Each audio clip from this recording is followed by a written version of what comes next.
Hey, what's going on, NFL fans, Atlanta Falcons fans? Y'all know who it is. Your boy Antoine Smitty Smith had a fan question about Joey Bosa, man, the former. Well, he's still with the Chargers, but talks of releasing him, and asked the question: "As what do I think about the Falcons signing him if they cut him?"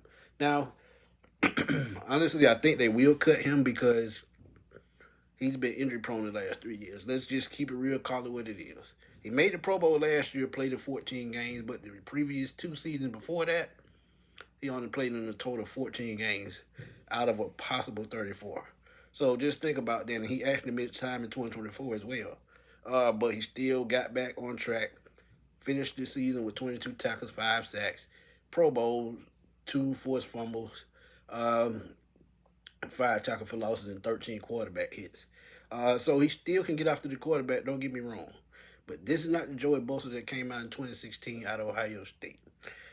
Because the first 4 seasons he looked like a bona fide Hall of Fame type player, but in the third season he suffered another injury, and that's when it began.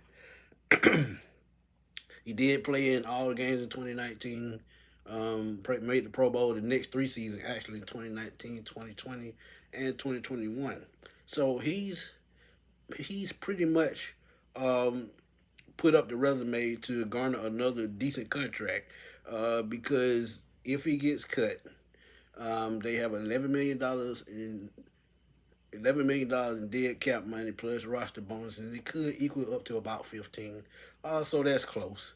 But with what the Falcons are doing with their cap space right now, um, I could say it would probably be hard to sign a Joey Bosa because honestly, with the resume that he's put up, and even though he's only on a 2 year, $40 million deal right now, and that's $20 million a year, he's still gonna want into the 12 to 15 range because of his resume and what he's done as a Pro Bowl player. So that's gonna make it absolutely tough.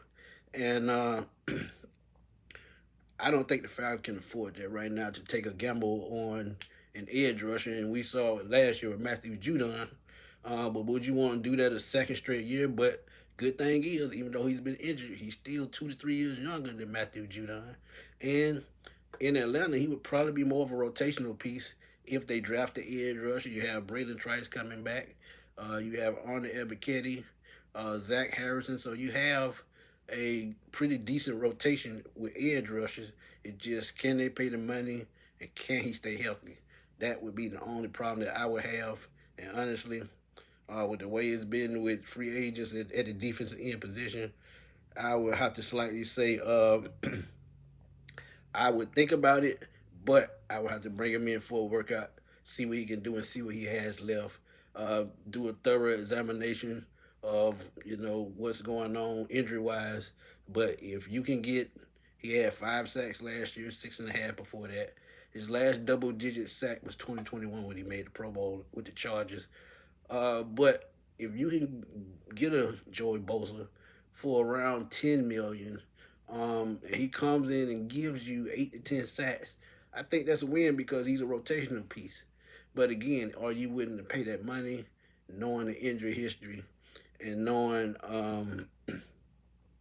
honestly, at 29, almost 30 years old, how much he has left in the tank? That's the big question. But Joey Bosa to the Atlanta Falcons free agency, if he gets cut by the Chargers, y'all let me know. Drop those comments. Let's debate. Let's have fun as always, man. Y'all know how we do it on the Sports Machine. It's your boy Antoine Smitty Smith signing off. I will holler at y'all later, man. Peace.